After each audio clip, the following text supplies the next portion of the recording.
Бог се јави, Бог се јави, Бог се јави за многу години.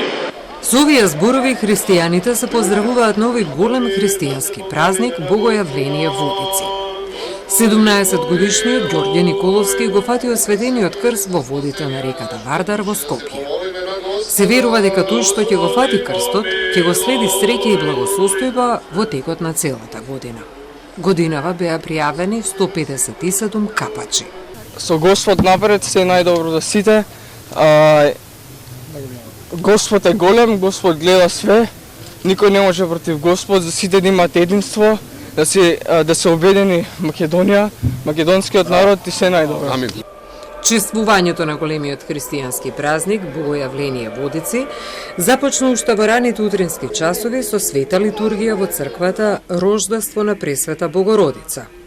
Со литиите, поглаварот на Македонската православна црква, господин Стефан и верниците се упатија кон мостот Слобода, каде беа осветени водите на реката Вардар и беше положен светиот крст. Она што претходно старозаветниот избран народ за Бога можел само да го пречувствува, јасно се открило на денешен ден. Зато овој празник уште се нарекува и просвештение, зашто на него и преку него ни се открива троичната Божја светлина, која што просветлува. На денешниот ден Бог ни го отвори небото, не упати по патот на животот, не наоружа со богопознание, не благослови и ни вети дека ќе биде со нас до крајот на времињата. Затоа денешниот благден е празник на изобилни дарови од небото на земјата. За верниците, Богојавление е еден од најголемите христијански празници. Голем празник, голем. Еден од најголемите, како Великден, да кажеме, што е. Така тоа го чувствувам, барем јас. Се надам дека и народот истото го мисли. Бог се јави прво и прво, за здраве и за спасение.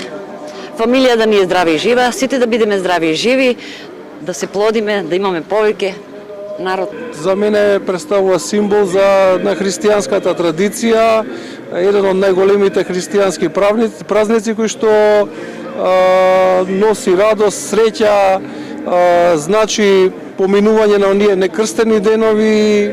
Ми сметам дека е еден од најбитните празници кои што има значење генерално за македонскиот народ. Тоа е за мене најголем празник, зашто Исус се крштева, а и имам и друга причина. Кога бев дете, мајка ми и татко се вика Јордан и Јорданка, во Јордани го славевме на големо. А и сега да се продолжи така, младите генерации треба да го продолжат, традиција да остане. На овој ден, според христијанското предание, Свети Јован Крстител го крстил Исус Христос во реката Јордан. Фаќањето на крстот значи соединување со Христа. Се верува дека со неговото положување во водите, тие стануваат лековити, благословени и носат здравје, среќа и благосостојба.